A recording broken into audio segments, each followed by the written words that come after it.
So at this point, you know, we've got our crab decently far along, right? We've got a lot of it kind of built up. Obviously, we're going to be doing a little more work on it before we're ready to UV and wrap it, but that's not far off the UV and wrapping phase of this. So what I wanted to do today was really just explore one or two new tools and options with you, do a little more shape reinforcement. But remember, we started off with our file new general, right? And that kind of just, or at least when we started the crab up, it gives us a cube. And of course, we applied mirror and our subdivision surface modifiers, but we used auto mirror, right? Because auto mirror cuts it in half. That's important to use that auto mirror, right? So remember, edit preferences, add-ons. You just type in auto, right? And you just check auto mirror on. Of course, you can go to key map, right? We want to use industry compatible, right? Some other things you might like. Navigation, you might be more comfortable with your zoom axis being set to horizontal instead of vertical. You can change that up. Also, you might like orbit around selection. That way, whatever you have selected, your camera rotate will kind of rotate around that also. So some kind of neat things. And that actually works for sculpting and painting as well. It's a super, super cool little feature. Remember, save and load. Autosave is generally on, but it is there if you want to turn it on. And just so you have a video that talks about it, if you ever need to find your autosave, you can go File, Recover, Autosave or Last Session. Blender's pretty good about that kind of stuff. So I figure a few of those things. Also, and I've already got this in video form for you guys, so it's already in video. But the window menu, save screenshot. I know almost all of you guys are great, know how to do this stuff, and you can save your screenshot, right? So that's how you save a screenshot. That way I can just quickly write in Teams, just go, hey, cool. I see that's where you're at. Awesome. I'm happy with what I'm seeing. Or I can give you some feedback, right? So yeah, so just kind of a quick few reminders there. Never hurts to have them a little bit in video form again. So, because these videos are really just the lecture, right? So what I wanted to show you guys a little bit more of today was, in particular, some of your right text context menus, right? So, so that's what we're going to do. Yeah. So we'll kind of do this for about 15 minutes, and then we'll stop, give you guys a little bit of lap time, come back, do a little bit of review lecture. Green check. So, so yeah, so that's kind of where we're at with that. And I just want to quickly. So that's where we're at. So here's what I want to do. I wanted to show you a little more, like I said, about the right context menu and just reinforce some other stuff. So remember, we do have our selection tool up here, right? Q, right? Q is the quick key for it, right? W is the move tool. E is rotate. R is scale. In fact, if you just hover your cursor over it a little bit, you'll see it actually, hey, W, E, R. And if you go to the very top, there is what right now is set to the tweak tool. But you'll see if I just leave that over, it says Q, right? Now remember, Q can toggle you through these, right? So if I hit Q, you see how it goes to box selection. If I hit it again, it goes to circle selection. If I hit Q again, it goes to lasso, and then back to tweak. Now, of course, any tool that has a little triangle, if you hold down your left mouse button on it, just hold down your left mouse button, you can pick them right there. And you can also assign them to quick keys. See how I really like circle select and tweak? So I've got those assigned to other mouse buttons. Yes? All right. Hold on.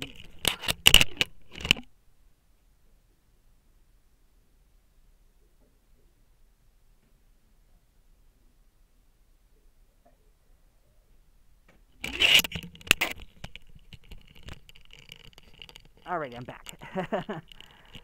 All right, so remember, you have that ability to just hit Q, and it toggles you through all of your kind of major features in there. In this case, I want to use circle select. So I'm just going to hit Q to go through the circle select. You'll notice I do have them set to mouse buttons because I do have a 5-button mouse, which is awesome. They're actually quite cool. Pretty not terribly expensive either, and you can actually map other features to those mouse buttons, which is cool. So in this case, I want circle select. Remember, circle select is your version of drag select. So all you have to do to select a bunch of stuff is hold down your left mouse button and move your cursor, right? So it's really like a paint select. Just hold down left mouse button, move your cursor, and it selects everything there. Of course, I can hold down Shift if I want to add And it's just a really quick way to pretty precisely grab just these faces just by dragging across them, right? So once again, circle select. Q will toggle you through to it. It's the one that's a circle, right? It's the very top tool. And then you just hold down left mouse button and move your cursor and select those things. Of course, Control can deselect and Shift can add to. Some tools, Shift does both select and deselect, like the tweak tool. Other tools, Shift only does add selection, and then Control does deselect, kind of like with circle, or deselecting edge loops would be Control double left click. So I just kind of wanted to get some of these extra polygons here, maybe a little more here, so I'll just Shift left mouse button, because circle select's still on. So remember, circle select really cool. It can be really useful. I know we've already talked about that a bit, but it never hurts to kind of reinforce these things as we go along.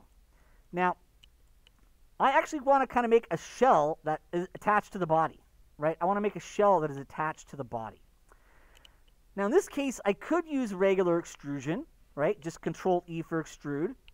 But I wanted to show you guys that there's other extrude options. In fact, you can get them through here, right? So if you notice how the extrude tool right here has a little triangle. So if you hold down left mouse button, you'll see there's extrude manifold, which actually gives you kind of like SketchUp functionality, which I don't use that much, but it's kind of neat. Extrude along normals, extrude individuals, or extrude along cursor. Now, I like leaving my extrude tool, that one alone, right? Because there's another way you can get to stuff in Blender. We've seen it a little bit here and there, but I really wanted to explore it a little bit more with you guys today. So in this case, of course, I could go over here and I could pick a different extrude feature, but then it's going to use that Control E extrude. And most of the time, we want just the normal extrude region. If you right-click in Blender, particularly if you have industry compatible on, when you right-click, you see how it brings up your context menu? In this case, I've got faces selected, right? 3 for face mode, right? So remember, I'm in edit mode here, and 3 is the quick key for face mode in edit mode. But if you right-click, it brings up your face context menu. And you'll notice that you have extrude faces. You have extrude faces along normals. Now, normal direction is really just the direction your polygon points, right? So if I go out of here, right, these polygons are kind of pointing upwards, right? This polygon's pointing upwards, but a little bit at this angle. These polygons on the side are kind of pointing out at a 45-degree angle here. And these ones are more pointing out directly towards the side. So really, think about it. You just look at your polygon and kind of look at where each area it's facing, right? That one goes that way. That one goes that way. That's your normal direction. So your normal direction is really just the direction a polygon is oriented to, right? Where it's pointing. So when I hold down right mouse button to extrude faces along normals, it's going to actually extrude, just like our normal extrude tool does, but it's going to move them along their normals, right? So if I do extrude face along normals, you see how I can just start to left-click drag or drag up and down, and you notice how it's actually not just extruding straight up, but you see how these polygons kind of went out there, those polygons went out that direction, and these polygons went out this direction. So there is a distinct difference. I'm going to undo just to show it. If I do Control E, this average one does the average. So you see how these kind of are thinner, and those are kind of thinner. It's not exactly the same. If I just do middle mouse drag, it's just extrude along view. But when I do extrude faces along normals, you see how it kind of pushes them out evenly? So extrude face along normals is a cool way to kind of do stuff like this, right? Another example is if I was to kind of go down here to the leg, right? I don't want to do this, but I'm going to show it. I'm going to, remember, double left click, just like if you're going to select an edge loop, right? You could double left click on an edge, it selects an edge loop. If you double left click on a face, it'll select a face loop. The way you give it a bias, though, is by kind of clicking close to the edge in the face loop direction, right? So if I kind of double click on this edge in face mode, see how it selects the face loop going that direction? But if I double click on this edge, or close to it, doesn't have to be exactly on it, it selects a face loop line in this direction. Regular extrude with move would do this. Not really what I wanted. Extrude along normal is going to do something similar, average normal direction. But if I do right-click, right, you right-click and it brings up your face context menu. Extrude faces along normals, see how it kind of poofs them out? So extrude faces along normals is distinctly different. It's doing an extrusion, but it's moving them differently than your default extrude features would, right? So particularly when you need something like this, where you extrude, but they kind of poof out all in their own directions, right? The normal direction for this guy is that way. The normal direction for this one is this way. The normal directions for that one that way, and so on and so forth. You see that this gives you some cool extra functionality that you could do to kind of build certain parts of your models, right? So it's kind of one of the things I did want to show you guys a bit of today, is that you have that ability to use your extrude along face normals to kind of do this, right? So if you want to start to build a shell, this can be a cool way to do that. Now, if I wanted to define the shape a little bit better here, we could always do Alt-C for loop cut, right? So remember, our loop cut tool's right here, but Alt-C is the quick key for it. You'll notice that, of course, this works based off of the edge you're over, right? If I'm over this edge or close to it, it's going to pick this axis. If I'm over this one, it's going to pick that one, right? So kind of remember, it depends on kind of which edge you're closest to, that it kind of decides which direction it's going to go. And in this case, this extrusion creates an area so that we can easily go over one of these edges. You see how it kind of adds an edge loop through there? If I wanted to, I could even add one more. And there's actually a tool that allow you to take this edge loop or face loop, right, whatever it is, edges or faces, and move it in, right? It's right here. It says smooth. We don't want that one. Or actually, no, it's sorry, it's this one. It's the it's not that one. That one's cool though. Down here a little further, kind of towards the bottom. Remember, we're in the modeling layout. Way down here, there's something called shrink flatten, right? It's kind of almost one of the bottom tools. It kind of looks like a box with an X in it, and then it's kind of got like little arrows pointing off, and it's kind of like a very light pinkish color. If I hold down left mouse button on it, you'll see there's push pull, and there's shrink fatten. We want shrink fatten, because what that does is it moves your vertices along the normal direction, right? And you see I've got a quick key set to that, because that's actually a tool I like using a lot. Now, you don't have to grab on the handle. You can just middle mouse drag, and you see how it moves those edges along their normal directions, right? So just like we had the ability to extrude faces along normal direction, we also have the ability to just move faces along normal direction.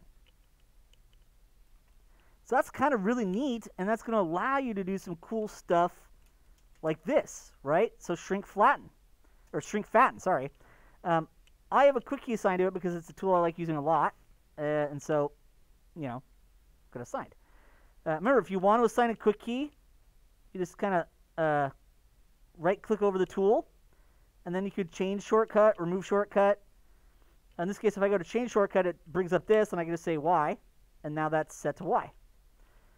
So if I want, I could double left click on that edge. Right, remember, 2 for edge mode, right? Edit mode and object mode are right up here. 1's edit mode, 4's object mode.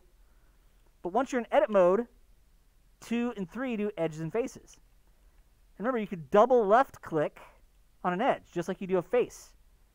And I could hit Y, because that's what I have as my shrink fatten. And then middle mouse button.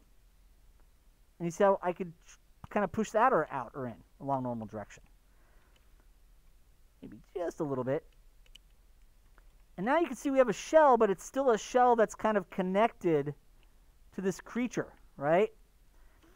This is meant to be kind of a neat bit of extra functionality for you. You see I've got my tweak tool on. Remember, Q can toggle you through until you see the kind of plus with the cursor.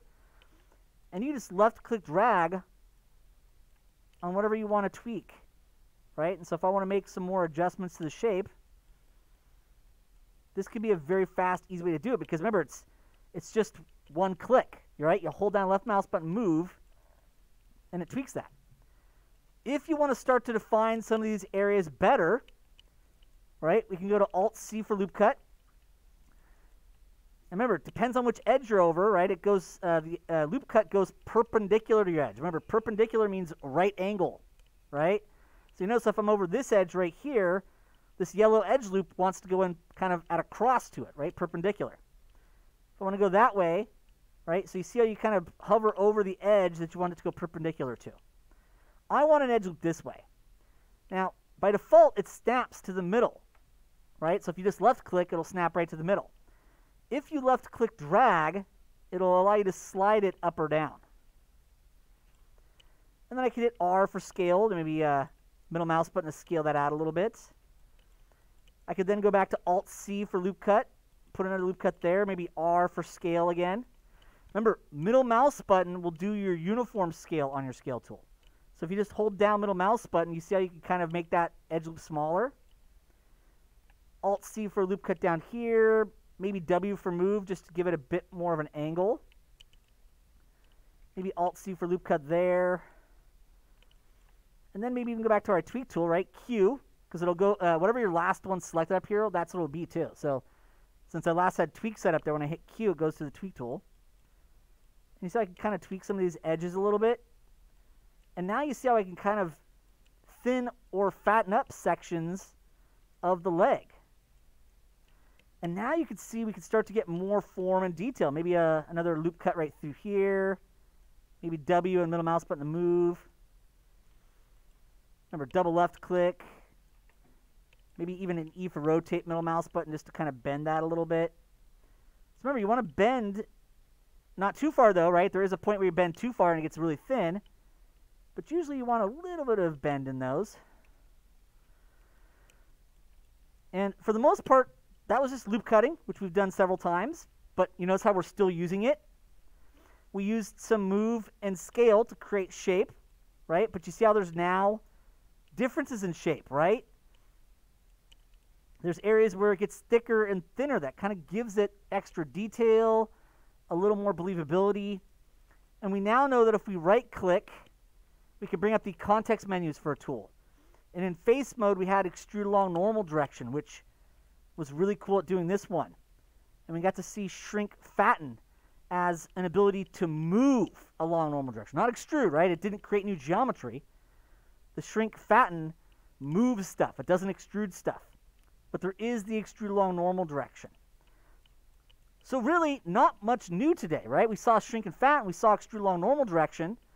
And this gives us the ability to kind of add a little bit more kind of coolness, right? It's a little more crab-like now that it's got a bit of a shell.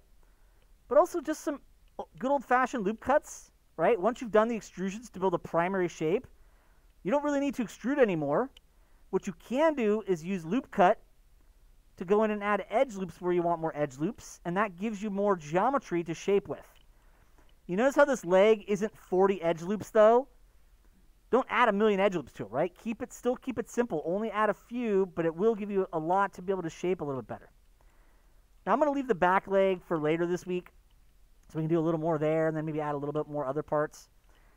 But I think that'll be a great place to stop and stop the video.